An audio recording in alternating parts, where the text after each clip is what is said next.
Okay, so hello everyone, my name is Jason. I'm a channeler and a Course in Miracles student. And today I'd like to talk about a few things, including Course in Miracles, and then at the end I will channel some information. And so first I just want to talk about, I'm on A Course in Miracles lesson 133, and I just want to share that, and then I'll go into.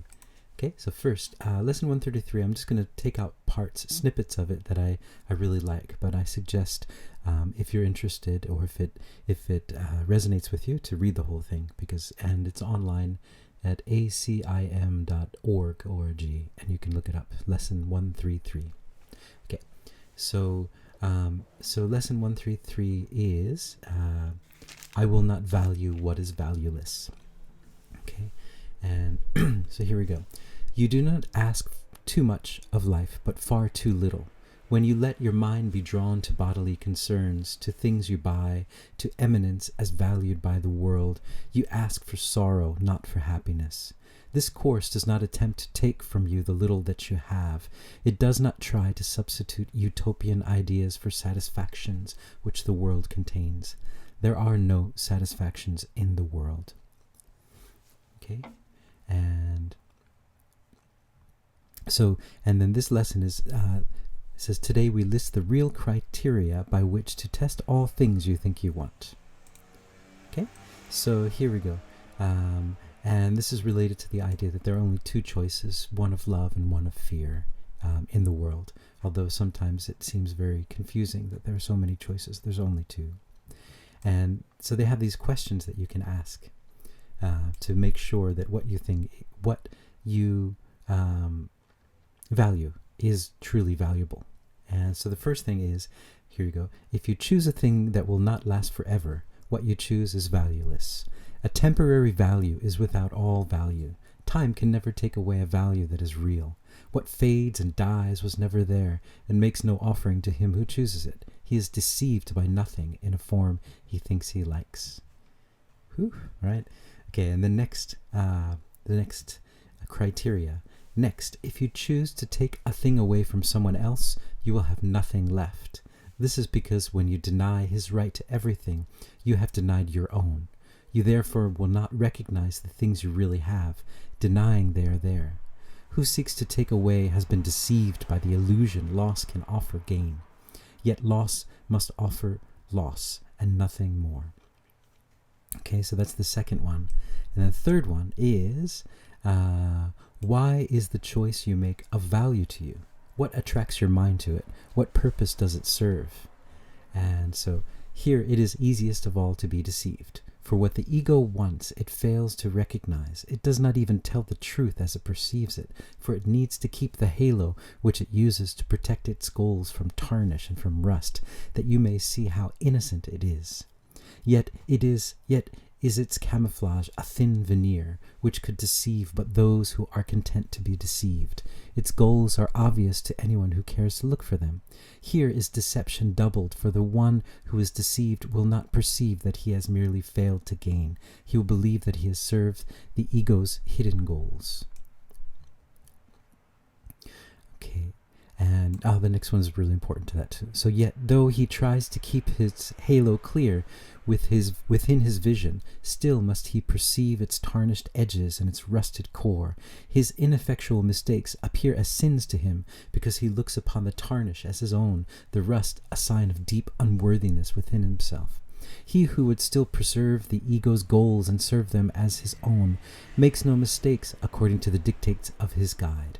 This guidance teaches it is error to believe that sins are but mistakes, for who would suffer for his sins if this were so? So yes, so following the ego in that sense. And the ego's goal is death, right? Because the ego won't survive. And then the last part. All things are valuable or valueless, worthy or not of being sought at all, entirely desirable or not worth the slightest effort to obtain. Choosing is easy just because of this.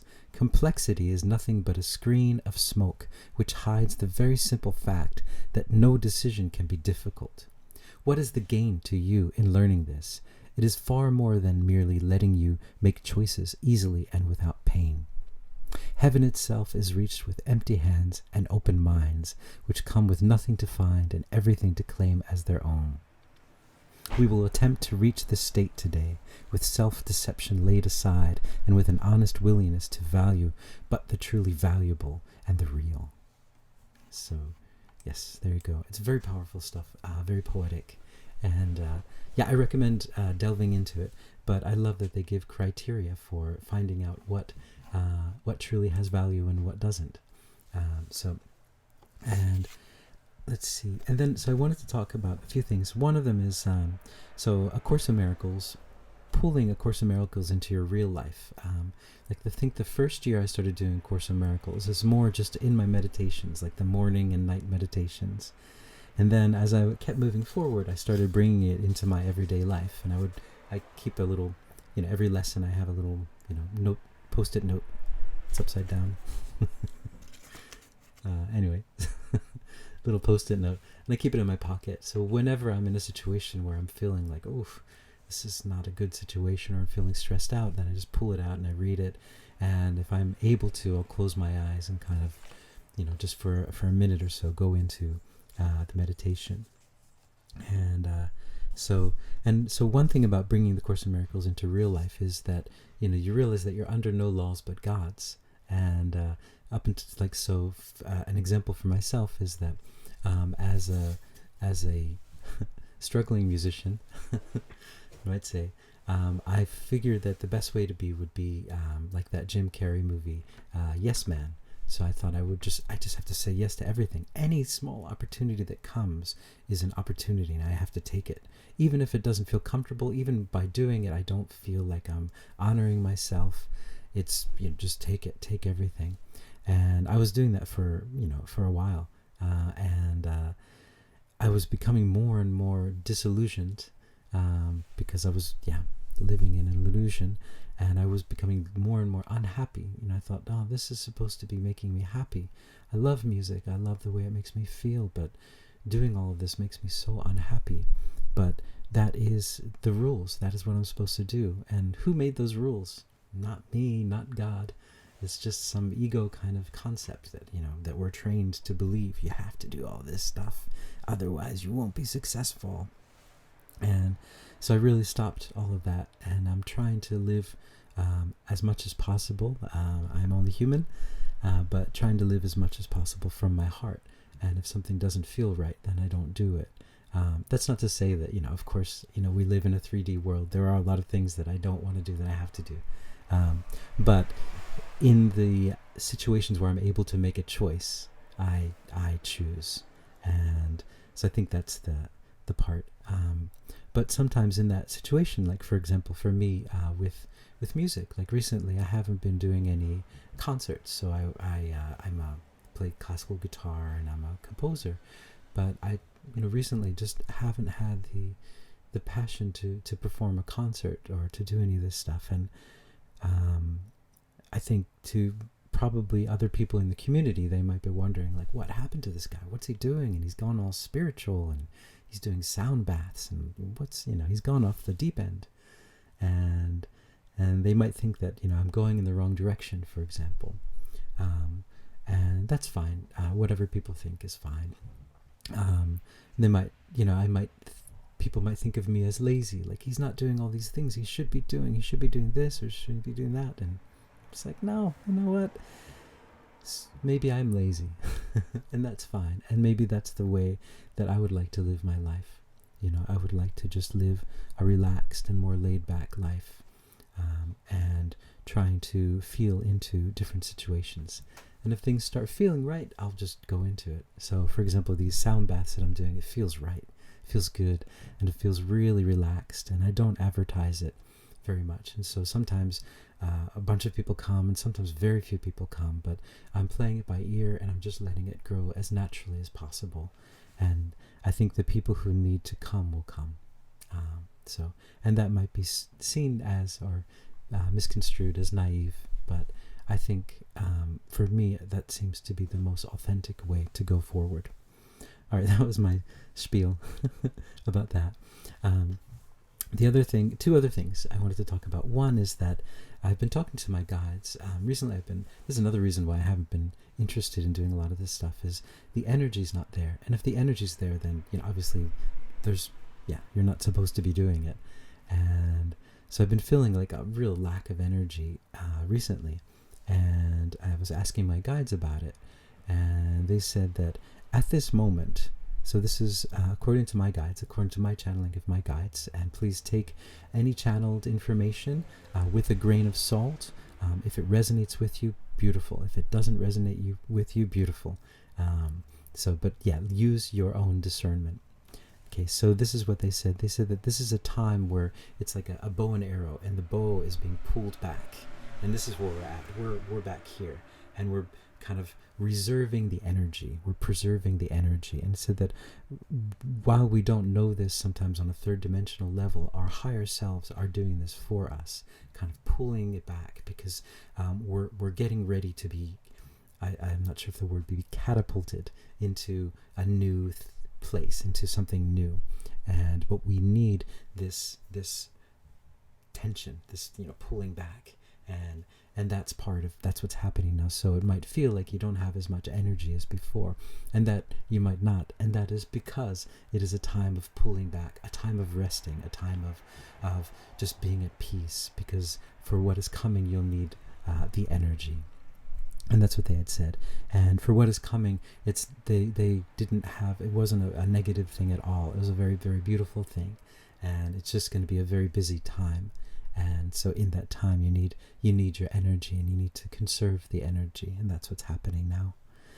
And what was the other thing? Oh, the other thing that was interesting is that sometimes if I watch these videos, I watch them back, I realize that I tend to move and fast forward. I try really hard in these videos to talk slower than normal, but even so, I'm still moving in a bit of fast forward. And in my everyday life, I tend to move at double speed than everyone around me. And I don't notice it. For me, I feel like I'm just moving slowly.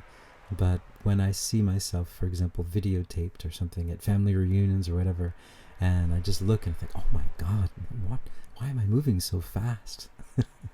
And I asked my guides about that, and they said that, yes, I'm just moving at a different frequency. I'm just in a different frequency, and not higher or lower. I'm just different frequency. And so more space cadet stuff. I'd be interested to hear if anyone else is moving at a different frequency. And those are my things that I wanted to talk about. And so then I'd like to go into a channeling and see if they have any messages about anything that I talked about today, or anything else that they would like to share, or that for you guys.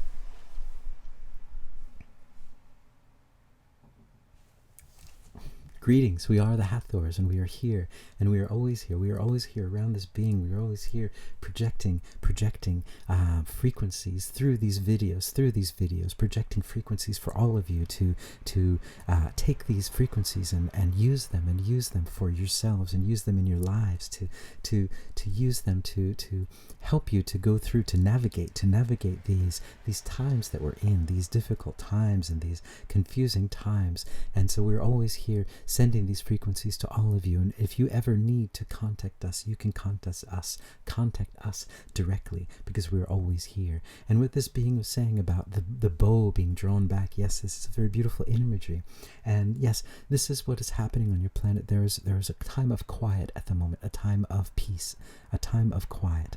As you might notice, there is a bit of quiet on your planet, and everything goes in waves. And this is the time, yes, to conserve your energy, to be at peace, to take a step back, and to walk outside in nature, to feel the sun on your body, to feel the moon on your body, to walk under the trees, to touch the trees. This is the time. This is a very important time for all of you to gather up and to conserve your energy for what is coming. And for you always we would suggest also to be aware of always where your thoughts are, because this is also a lot of you are coming more and more online, and your thoughts are very, very powerful. They've always been very powerful, but use your thoughts to create your worlds.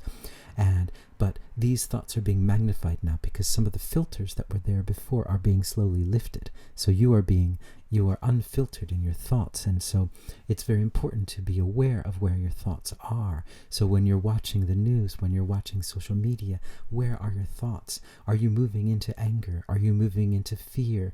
Are you moving into joy? Are you moving into sadness? Just be aware. There is no judgment, of course, on any feeling. These feelings are your superpowers. You are superpowers. You are super humans, you might say. You have this ability to feel these emotions and to express with these emotions and to create with these emotions. And this is something that many throughout the universe do not have. They do not have this power of emotions. And this is your superpower. But it is important.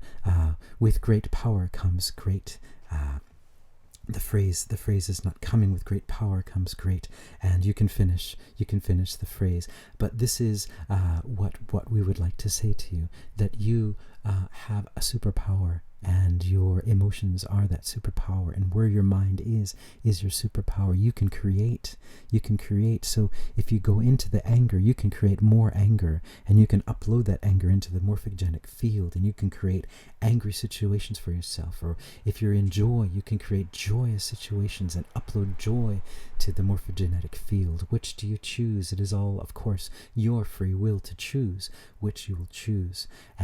But know that you have great power in this situation as you are coming more and more online, and as the filters are slowly dissipating, the filters are dissipating, you are finding that you are more and more online, and this is a great superpower, and we're very excited to see how this progresses forward with all of you. Now, what we have told this being many times is we see the result. We see the result of everything that is happening at this moment, but we don't know the route. We don't know what route you're going to take. And this is the fun. This is the fun part. And this is the exciting part. And this is why this is the greatest show on the earth, because you are driving this thing. You, the ones in the forefront, you, the ones who are coming online, are driving this thing. You are driving this vehicle, this wonderful movement into a new frequency, and you are creating it with your amazing creative powers. So yes, our advice to you is just be aware of where your thoughts are. Be aware of where your thoughts are.